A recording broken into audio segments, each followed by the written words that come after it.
Hey Shabazz, Hi, how are you, buddy? I'm good. How are you? Oh, great. Hey, you see on the news there was that SpaceX rocket that actually landed flat by itself? Yes. Do you ever wonder how that works? Yes. It's great that you wondered that because I actually know, and I'm going to show you. So let's start by talking about what a rocket is. Okay, we've got our traditional rocket, and it's going to look something like this. You got your cylindrical body with a bunch of flames coming out, right? Because it's flying up into space. Traditionally, the SpaceX rockets are about 70 meters large, okay? They're about 800,000 kg weight, and they're going up about 8,000 kilometers per hour, okay? Now, the craziest thing is this rocket will actually come back and land on a platform. So to understand how this happens, we kind of have to break it down a little bit. The rocket has two important parts that we need to understand. There's the payload, okay? And then there's the rocket itself, the thing that pushes the payload into space. Now, the payload can be anything. It can be a satellite, it can be anything that the designers want to move into space. But the rocket is what we're really concerned about. This thing costs a lot of money. It's not cheap.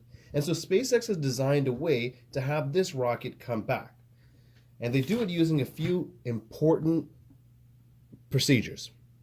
The first is the thrust vectors. Okay? Now the thrust vectors are pretty simple. All it does is it takes the rocket's bottom, all right, where the flames come out, and it directs the flame in a certain way. Now, if the flame is going straight down, well, then the rocket will push straight up. Now, if the flame is going to the side, let's say this way, well, then the rocket's going to go this way. And if the rocket has the flame coming out to the right, well, we know it's going to come to the left. And it sounds very simple, but it's really hard to engineer. But essentially, these flames or these directions of the flames cause the rocket to reorient itself into a different position so that it can land.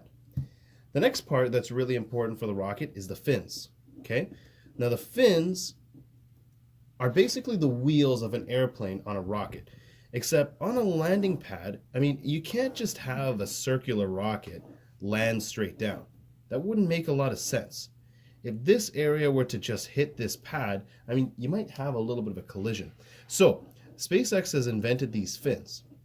And what happens is these fins allow the rocket to easily land on the platform.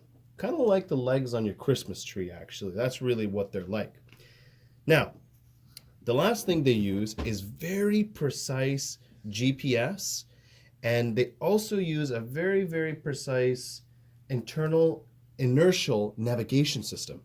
So basically what that means is if the rocket gets launched on this trajectory motion here, and it starts here, and it's supposed to land here, as the rocket is going up, it's going to change positions. First it might look like this, then it might look something like this, and then it might look something even like this, completely horizontal.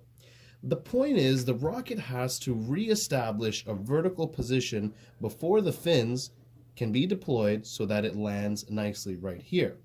But how does that happen? So what basically SpaceX has done is they've created a computer that will change the orientation of the rocket as it's coming down. So it may not be completely vertical yet, but the rocket actually recognizes this.